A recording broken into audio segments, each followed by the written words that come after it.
जिस प्रकार से धीरेन्द्र शास्त्री जैसा 26 साल का लौंडा, मैं लौंडा ही कहूंगा उसे,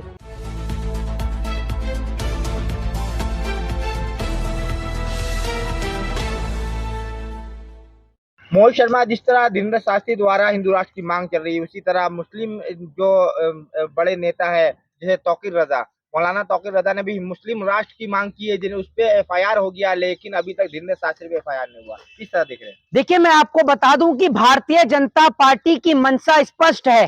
भारतीय जनता पार्टी की मंशा स्पष्ट है कि देश की जनता को रोजगार नहीं देना, उन्हें शिक्षा नहीं देना, उन्हें बेहतर रोटी नहीं देनी, उन्हें सर ढकने के लिए मकान नहीं देना, उन्हें कोई छत नहीं देनी, और उनके बच्चों को ना रोजगार देना है और ना शिक्षा देना है। सुबह उठाना है और आरएसएस में भेजना है लाठी और डंडे लेकर, दोपहर को बजरंग दल के प्रदर्शनों में जाना है, और शाम होते होते सिर्फ इस चीज पे नजर मारनी है कि कौन सी मस्जिद के नीचे मंदिर है या कौन सी मस्जिद पे विवाद खड़ा करना है। हिंदुओं के बच्चों को आज शिक्षा से वंचित रखा जा रहा है। जिस प्रकार से देश के अंदर बाबा साहब भीमराव अंबेडकर संविधान के निर्माता देश को संविधान देकर गए, ये लोग आज संविधान के विपरीत सारे कार्य कर रहे हैं। जिस प्रकार से धीरेन्द्र शास्त्री जैसा 26 साल का लौंडा, मैं लौंडा ही कहूंगा उसे, क्योंकि 26 साल की उम्र में कोई बाबा नहीं बन जाता है। अब हर कोई उन्हें चैलेंज कर रहा है, कोई 1 करोड़ रुपए का चैलेंज कर रहा है, कोई उनको 20 लाख 10 लाख का चैलेंज कर रहा है, क्योंकि हर जगह अब धीरेन्द्र शास्त्री की पोल खुल रही है। पूरे देश के अंदर जिस तरीके से आपको दिखता है कि धीरेन्द्र शास्त्री अपना वो चमत्कारी जो है वो लगाता है, क्या कहते हैं उसको, मंडप बोलते हैं, वो चमत्कारी दरबार, चमत्कारी जो दरबार लगाता है, वो पूरा देश देख रहा है, उसकी पोल अब धीरे धीरे खुलती जा रही है। ये मांग कर रहा है हिंदू राष्ट्र की, और आए दिन ऊट पटांग बयान देने में ये मशगूल है। अभी इसने बयान दिया बीच में कि हिंदुओं के बच्चों को 4 बच्चे करना चाहिए, 2 राम को समर्पित कर देने चाहिए। एक बात आप मुझे बताइए, एक और देश की जनसंख्या 133 करोड़ क्रॉस कर चुकी है, 133 करोड़ से ज्यादा है। दूसरी ओर सरकार जनसंख्या पे चर्चा कर रही है, लेकिन इन जैसे लोगों को पाल रखा है जो देश के अंदर हिंदू और मुसलमान की जो दीवार है जो खाई है उसको बढ़ाने में लग रहे हैं। मोर्चे में बाकी के 2 क्या करेंगे? 2 राम को समर्पित कर देंगे तो बाकी 2 क्या करेंगे? बाकी के 2 आरएसएस को समर्पित हो जाएंगे, एक आरएसएस को हो जाएगा, एक बजरंग दल को हो जाएगा, क्योंकि शिक्षा के लिए कोई समर्पित नहीं है। ये आप समझ लीजिए। कोई हिंदुओं के लिए ये कह रहा है कि हिंदुओं के बच्चों को हथियार रखने चाहिए, कोई हिंदुओं के लिए ये कह रहा है कि छुरियों में धार लगानी चाहिए, लेकिन कोई ये नहीं कह रहा कि हिंदुओं के बच्चों को हाथ में कलम पकड़नी चाहिए। कलम कौन पकड़ाएगा हिंदुओं के बच्चों को? सरकार इतनी निकम्मी पकड़ रहे हैं। सरकार के नेता खुद पढ़े लिखे नहीं है, इनके बच्चे विदेशों में पढ़ रहे हैं और हिंदुस्तान में कहते हैं भगवत गीता सिलेबस में लेकर आओ। अरे संविधान को सिलेबस में लेके आओ, क्योंकि जब संविधान सिलेबस में आएगा तब आपको पता चलेगी कि आपके क्या क्या अधिकार है, क्या क्या हक है। मौलाना तौकीर रजा भी मुस्लिम राष्ट्र की मांग कर रहे हैं। उन्होंने ये कहा, उनके आप बयान को सुनिए, उन्होंने ये कहा कि एक पक्ष जिस तरीके से लगातार हिंदू राष्ट्र की मांग को उठा रहा है, तो दूसरा पक्ष भी समाज को मुस्लिम राष्ट्र की मांग करेगा, तो उनके ऊपर एफआईआर हो गई। लेकिन धीरेन्द्र शास्त्री के ऊपर कोई एफआईआर नहीं होती है, क्योंकि साल 2024 का चुनाव लड़ना ही सिर्फ 2 मुद्दों पर है।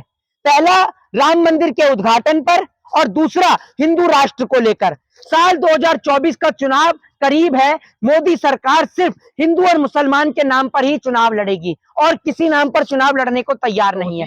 विपक्ष को सुन लीजिए, विपक्ष को पूरी तरीके से घेरने की तैयारी है। विपक्ष के नेताओं को घेरने की नहीं, विपक्ष को जेल में ठूसने की तैयारी है। विपक्ष है? विपक्ष है? विपक्ष नहीं है, बिल्कुल नहीं है विपक्ष, क्योंकि विपक्ष को जेल के अंदर बंद करा जा रहा है। कभी सीबीआई, कभी ईडी, कभी इनकम टैक्स, कभी आईटी, कभी ईडी, तमाम विपक्ष के नेताओं को तो जेल के अंदर बंद किया जा रहा है। तो एक बात आप मुझे बताइए, विपक्ष बचा ही कहां है देश के अंदर? सबको तो जेल में बंद करने में लग रही है भाजपा। दूसरी बात ये कि ये लोग बोलते हैं इस देश के अंदर कि भैया हिंदू राष्ट्र, कि हम हिंदू राष्ट्र बनाएंगे। क्यों नहीं बनाएंगे भाई? हिंदू है तो हिंदू राष्ट्र बनाएंगे। एक बात आप मुझे बताइए, कौन है हिंदू? बताइए कौन है हिंदू? आप हैं। कौन? आप हिंदू नहीं है? आप? मैं तो भैया सनातन धर्म से हूँ। कौन सा धर्म है हिंदू? आइडेंटिटी क्या है आपकी? क्या भारतीय? भारतीय हिंदू नहीं है आप? भाई मेरी बात सुनिए, मैं हिंदू नहीं हूँ, मैं सनातन धर्म से हूँ। तो हिंदू है ना? नहीं, मेरी बात सुनिए, मैं सनातन धर्म से हूँ। दूसरी बात ये, में क्या लिखा जाता है? किसमें? पासपोर्ट में इंडियन, इंडियन, भारतीय। रिलीजन क्या लिखा है? रिलीजन हिंदू। हिंदू हाँ, तो हाँ। हिंदू हो ना। फिर कैसे हिंदू नहीं तो आप एक बात मुझे बताइए ना, मेरा धर्म जो है वो सनातन है। दूसरी बात ये कि पासपोर्ट में हमारे, हिंदू है ना, सनातन क्यों नहीं रखते? अरे भाई मेरी बात तो सुन लीजिए एक मिनट, पासपोर्ट में इंडियन लिखा हुआ है। ना नहीं रिलीजन नहीं, में। पासपोर्ट में मैं क्या बोलता हूँ, आपकी सिटीजनशिप में इंडियन लिखा होता है, और वही आपके लिए गौरव की बात है। आपकी पहले सिटीजनशिप में आपको ये लिखा जाता है, पहले इंडियन लिखा जाता है, पहले ये लिखा जाता है कि हिंदू? ये बताइए, पहले इंडियन लिखा जाता है पहले हिंदू? हिंदू वर्ड है कि ना उसमें, ये बताइए। मैं पहले पूछता हूँ आपने आपसे कहा सनातन नहीं है, हिंदू का आपने खंडन किया है। भैया, मैं तो ये कहता हूँ कि मैं पहले भारत देश का नागरिक हूँ, पहले भारत देश का नागरिक, और मेरी आइडेंटिटी भारतीय है। मेरे को तो भारत देश के नागरिक होने पे गर्व है। तो मेरा सवाल यही कि आप हिंदू हो कि हिंदू राष्ट्र का खंडन कर रहे हैं? भैया मैं तो संविधान वाले राष्ट्र को समर्पित करता हूं अपना जीवन। मैं हिंदू राष्ट्र किसी को तवज्जो नहीं देता। आप हिंदू राष्ट्र की मांग कर रहे हैं, कोई खालिस्तान की मांग कर देगा, फिर कोई मुस्लिम राष्ट्र बोल देगा, कोई ईसाई राष्ट्र बोल देगा। भारत को बांटना चाहते हो?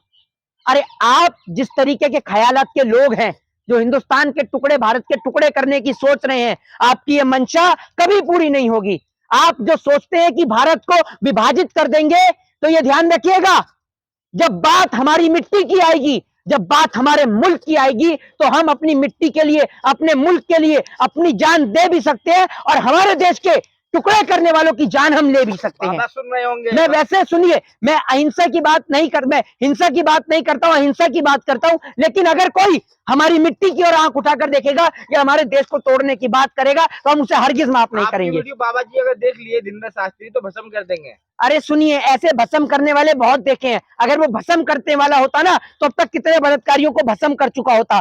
कर दे एक बार बलात्कारी कुलदीप सिंह सेंगर को भस्म। वो देख तो रहे, चिन्मयानंद साल 2019 से लापता है, भगा हुआ है। कहाँ है चिन्मयानंद? जरा बताए तो कौन सी पार्टी का है चिन्मयानंद? जरा तो पता चले। नित्यानंद कहाँ है? कहाँ है राम रहीम? कहाँ है आसाराम? ये हर साल कोई ना कोई चुनाव के टाइम पे नए नए बाबा आते हैं। पहले वो आया बाबा रामदेव, उसने कहा मैं 35 रुपए, अरे वो कोई सा गुरु नहीं है, ठीक है ना। वो एक नंबर का मानसिक थोड़ा सा दिमाग से खराब आदमी है, कभी डॉक्टरों के लिए बयान देता है, कभी किसी के लिए। उस बाबा को पहले बीजेपी लेकर आई। वो बाबा टीवी के अंदर डिबेट में उससे एक सवाल कर लेता है एक व्यक्ति कि बाबा जी आप तो 35 रुपए पेट्रोल दिला रहे थे। उस व्यक्ति को सामने बोलता है नहीं दिला रहा, बता, तू मेरी पूंछ फाड़ेगा, बताओ। ये बाबा रामदेव बोलता है। अब आप सोचिए ये बाबा कहां से हो गया? किस बाबा को आपने इस तरीके की भाषा का प्रयोग करते हुए देखा है? ये बताइए ना, धीरेन्द्र शास्त्री नागपुर से क्यों भागा? इस सवाल का जवाब दीजिए। क्यों नहीं देते आप? भाई कहाँ थे वो? नहीं, धीरेन्द्र शास्त्री नागपुर से क्यों चला गया था? नागपुर में जब उसका प्रोग्राम था, तो नागपुर में जल्दी प्रोग्राम, पहले क्यों नहीं आए जो ऐसे लोग? अरे भैया पहले मेरी बात तो सुन लीजिए, वो पहले जल्दी खत्म करके क्यों चला गया? वो तो वहां पहुंचे। उनका और दूसरी बात यह है कि धीरेन्द्र शास्त्री पे अगर चमत्कार और कला है, तो जो 1-1 करोड़ रुपए लोग देने को तैयार हैं, वो 1 करोड़ रुपया ले लेना आकर, जो इनाम के रख रहे हैं। क्यों नहीं लेता है? पैसे के लिए नहीं भाई, समाज की सेवा के लिए, देश की सेवा के समाज की लिए। सेवा में तो उसके यहाँ पर फ्री में एंट्री हो जाती है धीरेन्द्र शास्त्री के दरबार में? बताइए, फ्री में एंट्री होती है? ना फ्री में हैं? फ्री में एंट्री है। वो जो उसका चमत्कारी दरबार लगता है ना, पर्ची कटती है फ्री में, आपकी कटी समझे? है। श्रद्धा है, लंगर के लिए, वो तो श्रद्धा है लोगों है? लंगर के लिए। लंगर कौन सा लंगर खिला रहा है? लंगर में तो बड़ा काजू बादाम की रोटी दे रहा है। आप खा के आए हो लंगर? अरे कैंसर अस्पताल बता रहा है अभी। हैं? कैंसर अस्पताल बता रहा है। कैंसर का अस्पताल इसके घर पर नहीं होगी। ईडी और सीबीआई की रेड सुन रहे हो पत्रकार? सुन रहे हो? सुन रहे हो पत्रकार? कर रहे हैं यार। देख रहे हो विनोद? सुन रहे हो पत्रकार? देख रहे हो विनोद? इनके यहाँ नहीं होगी सीबीआई ईडी की रेड, क्योंकि ये है भाजपा के दलाल, ठीक है, और अपने आप को बताते हैं ये गंगा का लाल, ठीक है। बीजेपी की खाते हैं दलाली और होठों पे लगाते हैं लाली, समझ रहे हो?